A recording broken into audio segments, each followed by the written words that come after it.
Welcome to Global View. Today I'm very excited because we have with us a man who risked everything to expose the truth. Former CIA officer turned into whistleblower, John Kiriakou made headlines when he publicly exposed agency uses of waterboarding, a move that led to his imprisonment.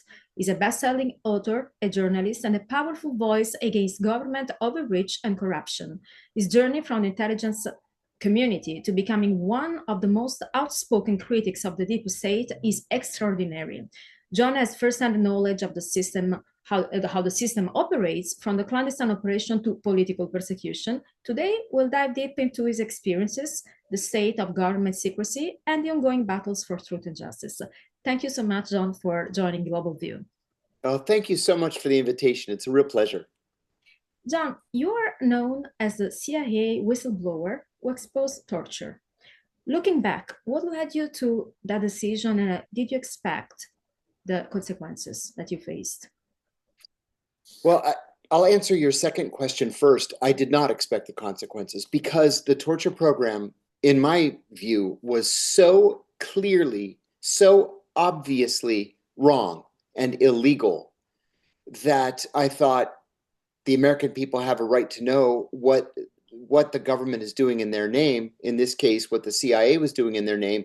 It's committing a crime. It is actually illegal to classify a crime for the purpose of keeping the information from the American people.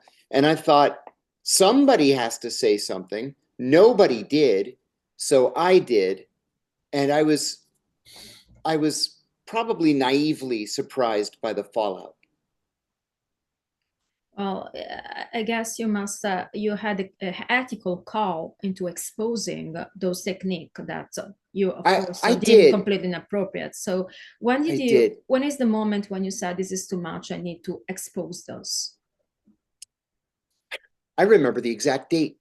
It was May 6th, 2002. I was I was in the sandwich line in the CIA cafeteria at lunch, and a senior CIA counterterrorism center officer walked up to me very casually. He said, "Oh, I'm glad I ran into you. I wanted to ask, do you want to be certified in the use of enhanced interrogation techniques?" I had never heard that term before. And I said, "Enhanced interrogation techniques, what's that mean?" And he said, "We're going to start getting rough with these guys," like that. And I said, "Well, what does that mean?" And he listed these 10 techniques. And I said, "That sounds like a torture program." And he said, "It's not a torture program. The Justice Department approved it and the president approved it. Are you in or are you out?"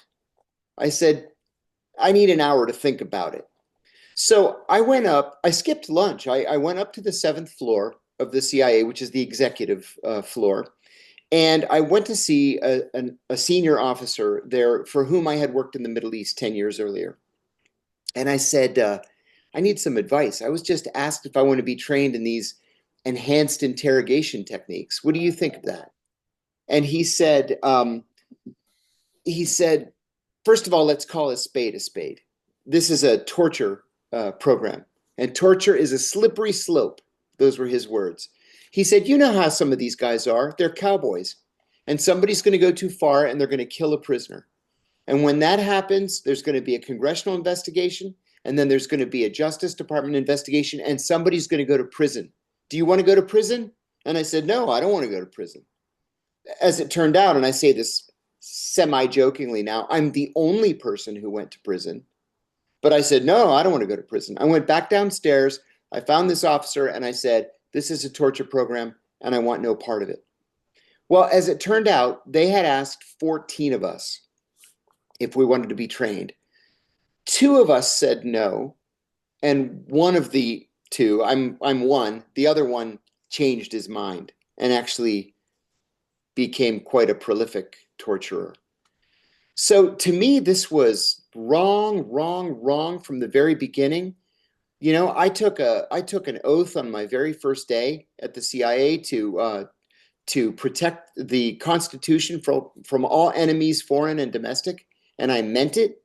And this was just so obviously illegal to me. I couldn't I couldn't fathom that anybody would go forward with it. And I was just as angry about 9/11 as anybody else was. But you have to draw a line somewhere. And if we're the freedom fighters that we say we are, this shining city on a hill that Ronald Reagan said, then we have to live it. John, you said you were based in the Middle East, and I think you had some experience in Pakistan. Obviously, that was a very hot zone right after 9/11. Did you think at that time that these type of tactics would have actually been successful? I know they were morally wrong, illegal, and obviously there were some sort of amendments, or the president allowed it to some extent, like you just explained. But when they were first bringing this concept of torture in the United States to you at a time right after 9/11, and based on your experiences in the Middle East and Pakistan, did you think that they would be a successful tactic to actually gain information from a tactical point of view? Or did you just think that this would have been not only illegal and morally wrong, but just would not have actually brought the United States any real information? Yeah, that's really the $64,000 question right there. Mm-hmm. My thought was that no, from everything I've read, everything that I've studied, everything that I've seen, torture just doesn't work. Certainly, the prisoner is going to tell you what you want to know, but he's going to tell you anything that he thinks you want to know just to get you to stop torturing him.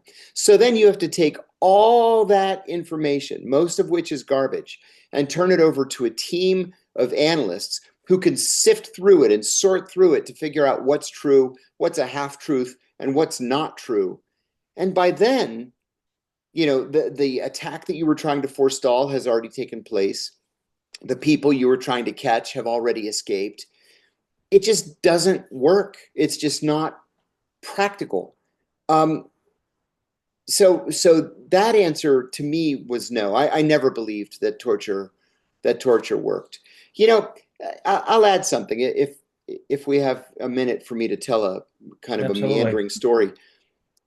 From 2008 to 2012, I was an adjunct professor of intelligence studies at Liberty University, which is Jerry Falwell's Christian university, very conservative.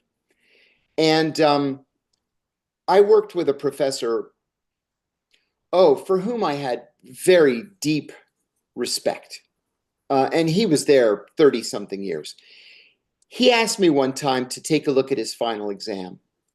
And it was so simple and so powerful that it has stuck in my mind all these years.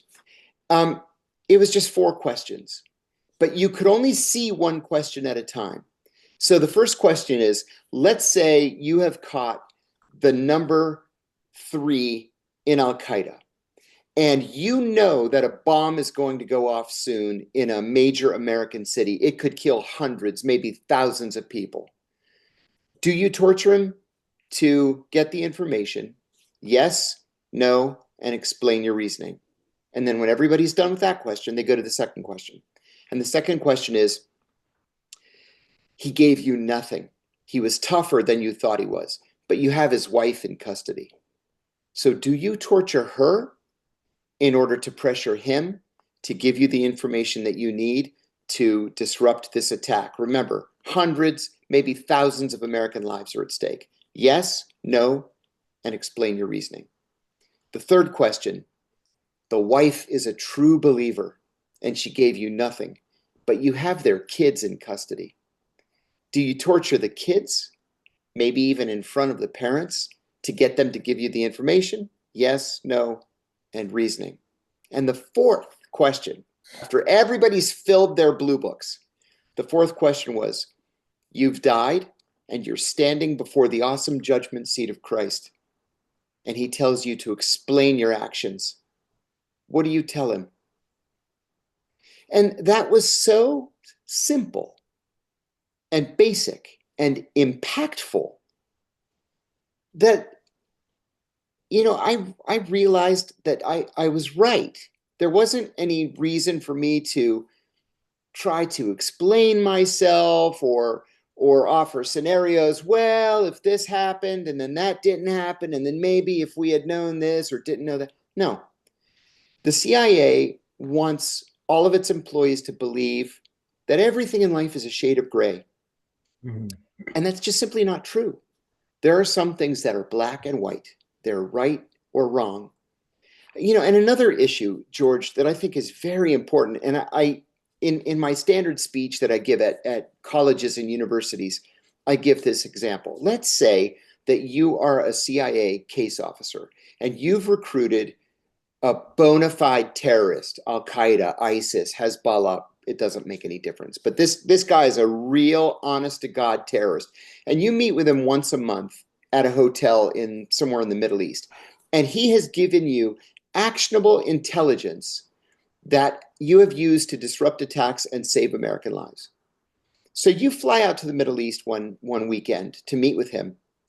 And he says to you, look, I've given you everything that you've wanted from me.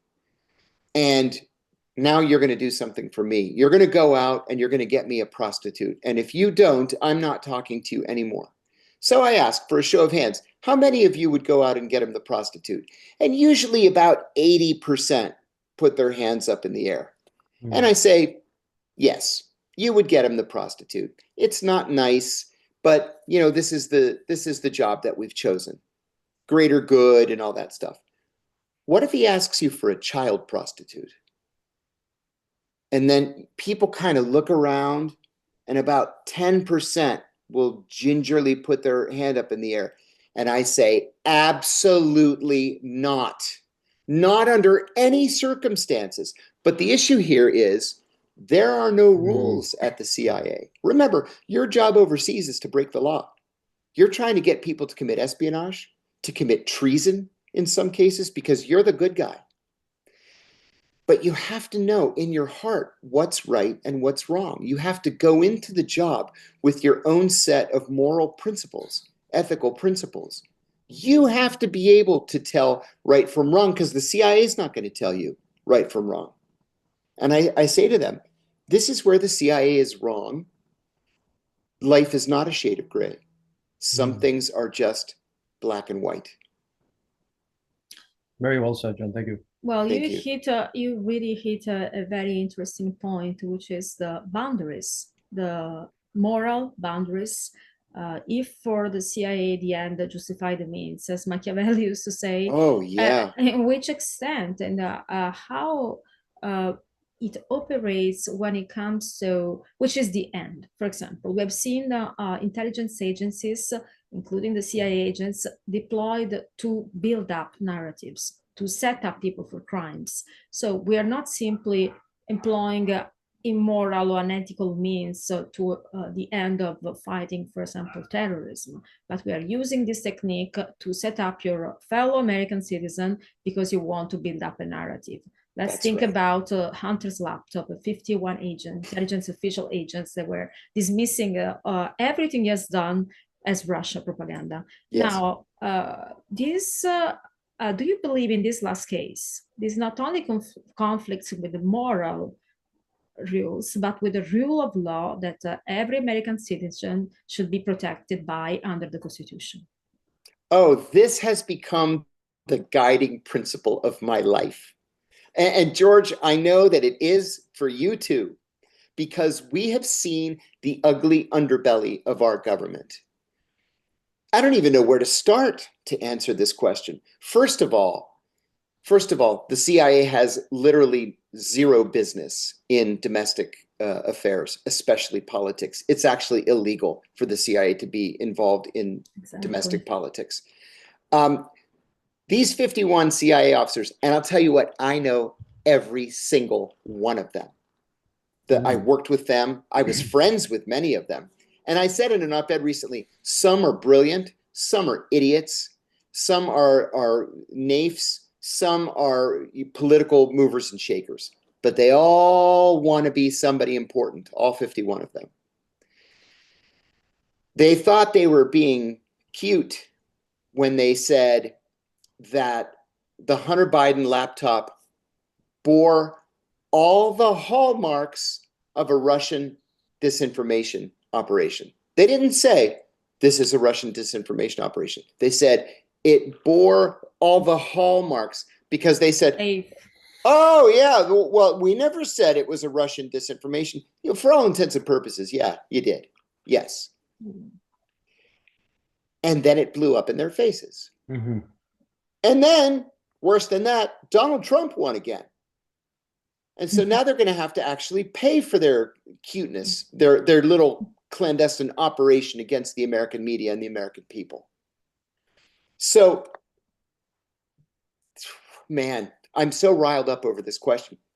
There are several things that have to happen. Number one, we need real congressional oversight, not congressional cheerleading that we see from both parties on Capitol Hill saying, yay, CIA, you're keeping us safe. Go do whatever it is you want to do. No, that's not oversight. The rest of Congress can jump up and down and throw parties for the CIA, but the oversight committees have to oversee. And the CIA, by its very nature, is going to push the envelope until it can't be pushed anymore. Mm-hmm. My bosses at the CIA used to say all the time, let's just do something until Congress tells us we can't do it anymore. But if everybody at Congress either supports the CIA or is shirking their oversight duties, then nobody's going to ever tell them not to do anything. I'll tell you another little anecdote. When I got out of prison, I spent 23 months in a federal prison in Pennsylvania after blowing the whistle. And when I got out, I was invited to a dinner party at the Greek ambassador's residence. So I went, and Senator Ron Wyden, the Democrat of Oregon, was at the party. He's a member of the Senate Intelligence Committee. So he came up to me and he said, hey, welcome home. We were pulling for you. Glad to see you're back. It was all nonsense, of course. But I said to him, Senator, I gotta tell you, I expected more from you. I expected, support, in some way, support. And he got angry. And he said, look, it took all my energy just to not lose my security clearance. And I remember thinking, oh, you're afraid of them. That's what this is. You're afraid of them. You were afraid that if you were going to say something, they would take your security clearance away. That's not oversight. That's indentured servitude. So if you've got members of both parties who either do nothing but cheer on the CIA or remain silent so as not to anger the CIA, you are not serving the American people, and you are certainly not serving the rule of law. That's why we end up with 51 SIS level, senior intelligence service level officers who feel free to just sign some bogus letter pointing the finger at the Russians and then send it to the newspapers. It's scandalous, and it should never have been permitted to happen. John, you mentioned fear by members of Congress. Fear is obviously a motivating factor that leads to controlling somebody. There have been numerous reports. We actually had former Congressman Matt Gaetz on the show recently, and I asked him flat out about this allegation by the former Congressman Madison Cawthorn Yes. regarding these parties. These type of rendezvous that are being orchestrated by some believe the intelligence agencies. So the question I have to you as somebody who worked on the inside, is this part of the modus operandi of the CIA and the intelligence community to actually blackmail sitting US politicians, or is that conspiracy theory stuff? Oh, I don't think it's conspiracy theory stuff. I'm unaware of any ongoing CIA operation or program to do that. But with that said, we know for a historical fact that the CIA did that at least until 1975. And we know that the FBI, did it at least through the death of J. Edgar Hoover, and probably for at least a decade or 2 decades afterwards. So, how hard is it to backslide? Somebody told me one time that the most dangerous victim in the entire federal system is the CIA. If the CIA is the so-called victim of a crime, you can't win. And so if the CIA comes out and declares themselves to be the victim of something, some offense of some sort, whoever they're going after is going down. Now, the way they can get away with that without having to go public and go through the courts is to do it secretly, privately, when they have, compromat on somebody. I think Madison Cawthorn, you know, I'll say this about Madison Cawthorn. I feel sorry for him, first of all, because of the way he was just unceremoniously thrown out. But I think that he spoke freely because he was young and inexperienced and didn't know better. I find that to be refreshing. I find that to be a moment of rare honesty in Washington. We all know these parties take place. Everybody, I mean, these parties have always taken place. Why would it be different now than it was 10 years ago or 20 or 50 years ago? There's no reason to believe that anything has changed. Members of Congress are human beings. They do stupid things. They think that they're smarter than everybody else. They think that they're not going to get caught, and then they do. And when they get caught, then what do? Do they do what the FBI and the CIA tell them to do behind closed doors? Do they resign? Do they prepare for a court defense? You know, that's why these things happen. I think Madison Cawthorn was telling the truth. And I think he just didn't know better to keep it to himself. John, on this topic of operations, I'm a firm believer that the entire Russiagate situation was not a FBI-driven, spontaneous investigation in the summer of 2016. I believe it was a premeditated op that was launched by the CIA.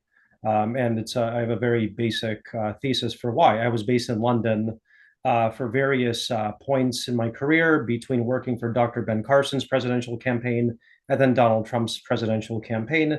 And even before the Washington Post knew that I was part of this campaign, the former Italian foreign minister was connecting me to infamous people that were later part of the scandal. You had people connected to MI6, MI5, et cetera, et cetera. So the question I have is, can you explain to our viewers what this CIA Five Eyes intelligence sharing agreement really is all about?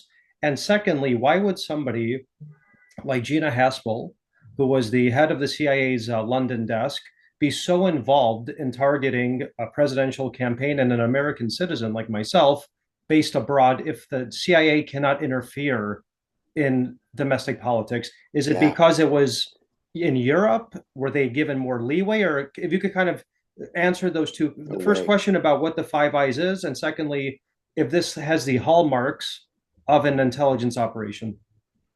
Oh, absolutely. Great question, George. So the Five Eyes are the United States, the United Kingdom, Canada, Australia, and New Zealand. After 9/11, the CIA went to these countries, our closest allies in the world, and proposed literally opening the books at our intelligence services, where not only do we share literally everything, but we can actually base officers in each other's intelligence services.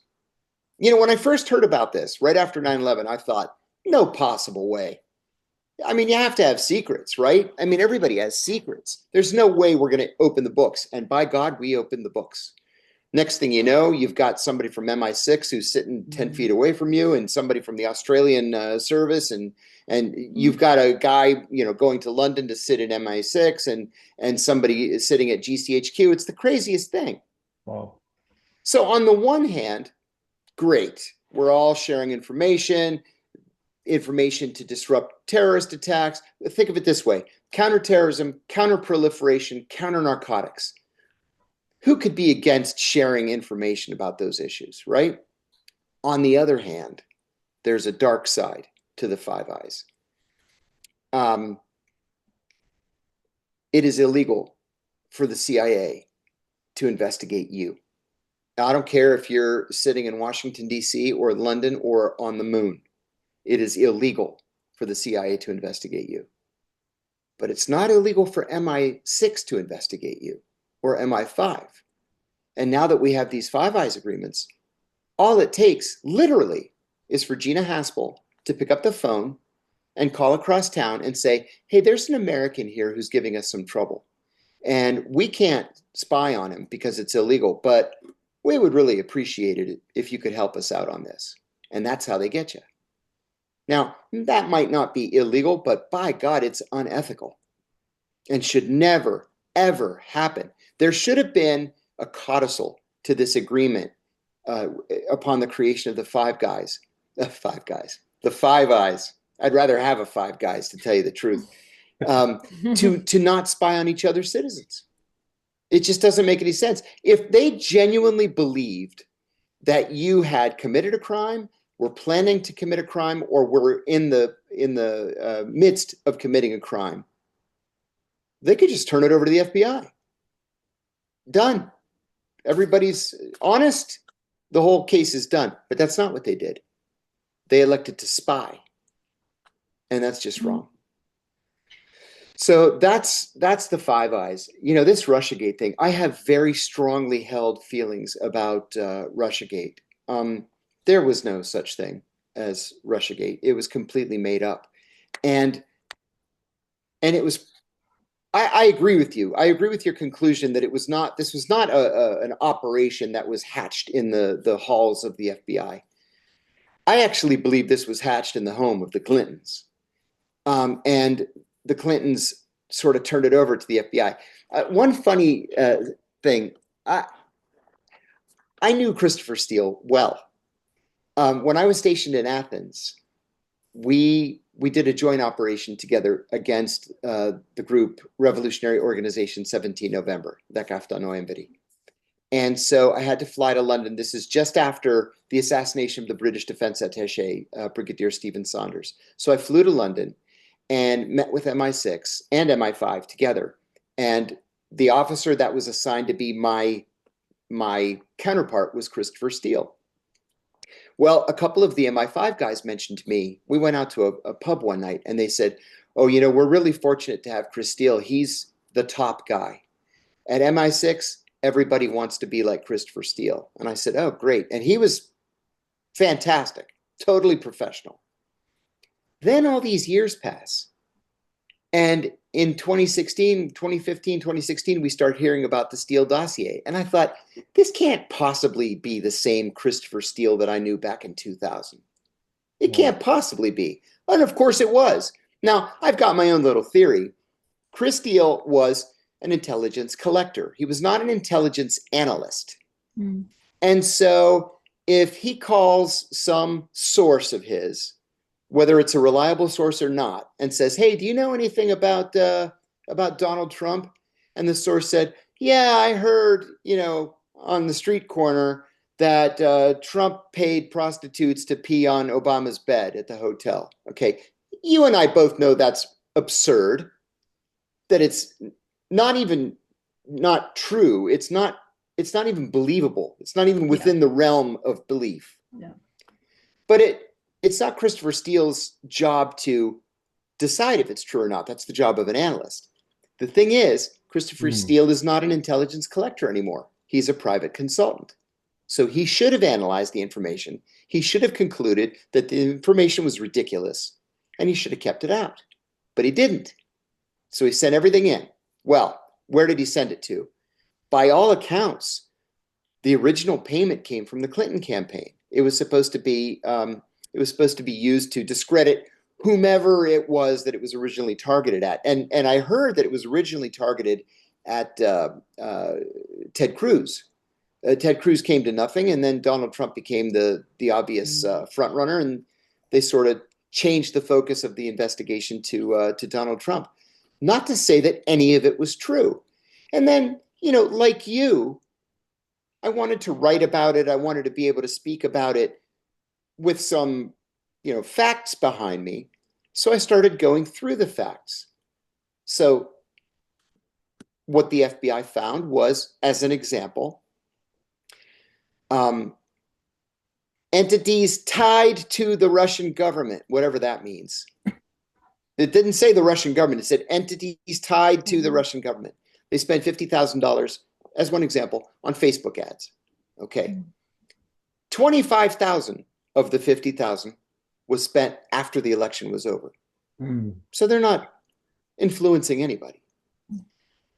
The rest of the 25,000 was spent in states, it was on Facebook ads, in states that were either very red or very blue. Okay, that's money down the drain. That's not Russian interference in an American election. And then you read the final FBI report just like I did, the Mueller report. There was no operation that convinced Americans to vote one way or to vote another, or that Donald Trump was a bad guy or Donald Trump was a good guy and Hillary Clinton was a good guy. Nothing. There was nothing. So to go even beyond that and say that Donald Trump was a stooge of the Russians is not just patently false, it's defamatory. You know, I'm single, and a cousin of mine set me up on a blind date in 2017. So I meet this woman at a bar, absolutely lovely. And I asked her what she did for a living, and she said that she was an attorney for the DNC, the Democratic National Committee. And I was like, oh, okay. What a match. Yeah, wow. So, and mind you, I'm only out of prison, you know, a year and a half at this point after the Democrats put me in prison. So I really didn't want to talk about politics with her, but we're in Washington. Mm-hmm. And so we're talking about the Mueller report. And she said, with complete seriousness, she said, I believe that when Donald Trump wakes up in the morning, before he even brushes his teeth, he picks up the phone and calls Vladimir Putin to get his orders for the day. Mm. And I laughed. And she just looked at me. And I said, wait, you're serious? And she said, yes, of course I am. He's a Russian mole. He's a Manchurian candidate. And I said, and then you asked for the bill. Yeah, I said, you know what? I'm sorry. This isn't going to work out. So, no. Well, no, it's you know, you couldn't explain all of this better as an insider, as someone who is a former CIA agent and knows intelligence agencies.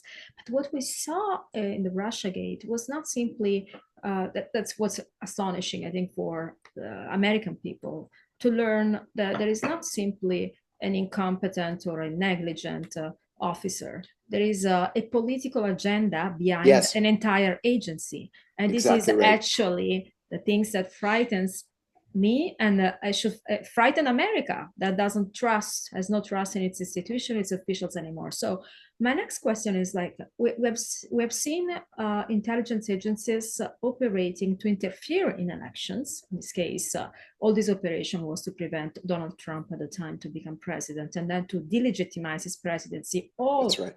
along its course. Are they still involved in politics? How much of their job is politics? Right. Right. Good question. May I go back in time a little bit to answer your question? Sure. When Donald Trump was first elected in 2016, I thought, okay, this is the first outsider since Jimmy Carter, right? The real outsider with no Washington experience. This is exactly what we need. But then he named Mike Pompeo as the CIA director. And I thought, ooh, that's a bad pick. If you're an outsider and you're talking about the deep state and you're saying that you feel threatened by the deep state, that's not the guy that you want. And then he promoted him to Secretary of State, which is fine because the Secretary of State doesn't really run foreign policy. It's the National Security Advisor. So I thought, okay, he's out. And then he names Gina Haspel.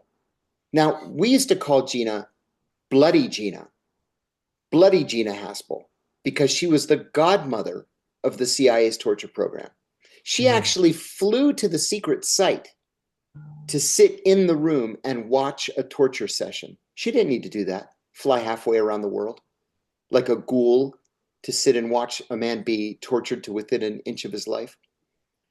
So when she was named, the Washington Post called me, and they asked me if I would write an op-ed for the Sunday edition in opposition to Gina Haspel. I said, done. So I wrote 1,200 words. They published it on Sunday. And early in the morning, I get a call from Senator Rand Paul, the Republican from Kentucky. And he said he had just read the op-ed. Could I come to his office and strategize with his staff on how to block Gina Haspel's nomination. I said, done. So I get in the car, I drive up to Capitol Hill. It's Rand Paul and four of his legislative people. He had a whiteboard. He's writing on the whiteboard different ideas and arrows, and this is what we're going to do. A week later, he voted yes on the confirmation of Gina Haspel. Somebody got to him. I don't know who, but somebody did. Because when I left the office that day, Sunday, not only was he opposed to Gina Haspel, he was leading the opposition to Gina Haspel. Also, immediately after Donald Trump was elected, he made a comment about the CIA and the deep state, to which Senator Chuck Schumer said, "Oh, you don't want to mess with the CIA. They have 9 ways from Sunday to hurt you." So CNN called me and they said, "Could you come up and do an interview on Schumer's comment?" So I go up there and they said, "This is what Schumer said. The CIA has 9 ways from Sunday to hurt you." And I said, "Yeah, they do. It's not, a replay of November 22nd, 1963. What he's talking about is senior people at the CIA have been there for 25, 30, 35 years. And presidents come and go every 4 years or every 8 years. And they know that they can outweight a president. So if Donald Trump says, 'I want you to do X,' they say, 'Yes, Mr. President.'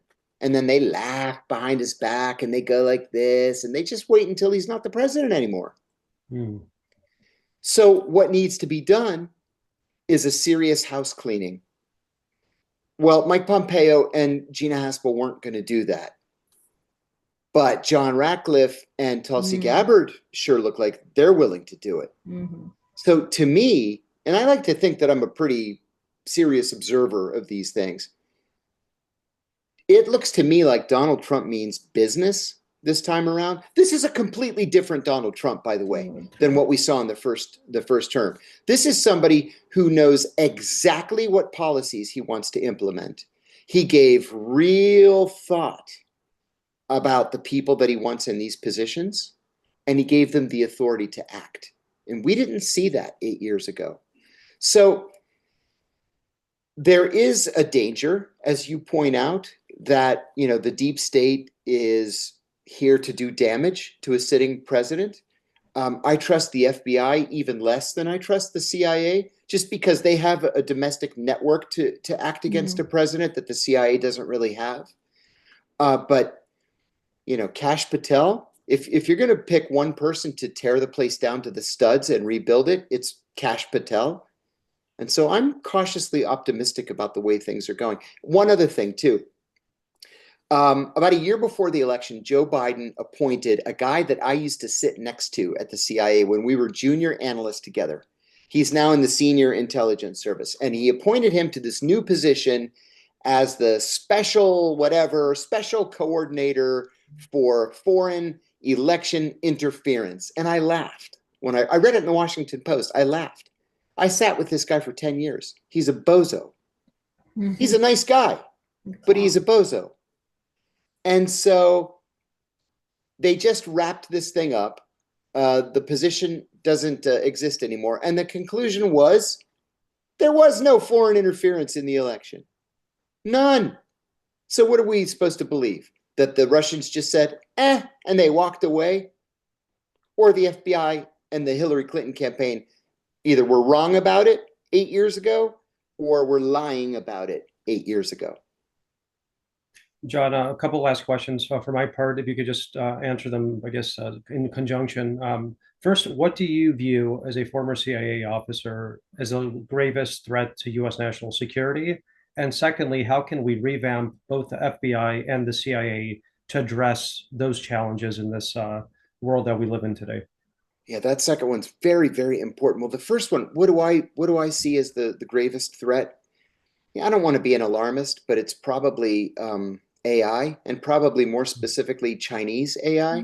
The Chinese, we're perplexed by the Chinese. One of the things that Americans don't understand is the Chinese have never had a history of expansionism or colonialism, with the exception of Tibet, although Tibet's kind of a funny example because the Chinese always claimed Tibet. So if you put Tibet aside, there was a short border skirmish with the Indians in the 1960s and a short border skirmish with the Vietnamese in 1979. And that's it. The Chinese have one military base overseas, and as crazy as this sounds, they share it with us in Djibouti. It's one base, and there's just a chain link fence down the middle, and that side's the Chinese and that side's the Americans. It's the craziest thing. And you see Americans and Chinese walking around together. The Chinese don't need to have these military bases because they spend so much less than we do on the military that they have money to blow. And so what they do with that money is they go to places like Africa and South America, and they build hospitals and roads and airports and shipping ports, and they'll enact food programs and send doctors. And, you know, a Congolese diplomat told me once, this was years ago, but it's apropos of what the Chinese are doing.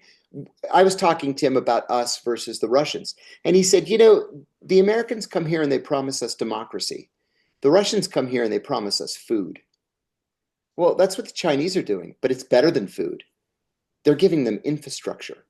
I mean, even in Greece, George, in the Greeks' darkest days, when the economy collapsed, the Chinese were right there. They bought the port of Piraeus, they bought the port of Thessaloniki, and they bought the port of Chania. So they're Chinese ports now. That's humiliating to the Greeks, but they needed the money. And they didn't get invaded. The Chinese just wrote a check. And the Americans just don't understand how to confront that because, you know, for us, we go in militarily and everybody ends up hating us, and then they form militias and they kill us and then they drive us out. Well, that's not happening to the Chinese because the Chinese are spending money where it needs to be spent. No, I think that's a really great point, especially about Greece that you mentioned, because the Chinese now have a gateway into the Mediterranean, They sure do. the Balkans, and Eastern Europe without the infrastructure of naval facilities or air bases, the way that or even drone facilities. They don't need them. They don't need them. Like the U.S. simply is investing in countries like Greece and the Balkans, while the Chinese are simply focusing on what I guess is real soft power and with tangible results. So, a very interesting point. And one other point, if I may. The Chinese are the second largest holders of American government bonds. They could completely collapse our economy by dumping those bonds. So our economies are intertwined. The last thing that we want is conflict with the Chinese.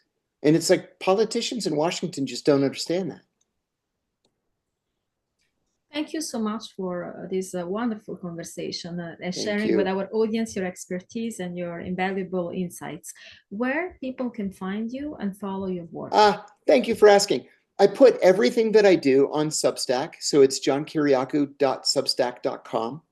And just today, I started a YouTube channel. It's called Deep Focus with John Kiriakou. I do in-depth interviews, just like you're doing. Well, welcome to the podcasters. Thank you so much. And let's make a YouTube great again. That's right. Oh, I wish I had thought of that. Okay. I'm going to steal it. Absolutely. And hopefully we'll have you back. Thank you. I look forward to it. Thanks again for the invitation. Thank you very much, Sean.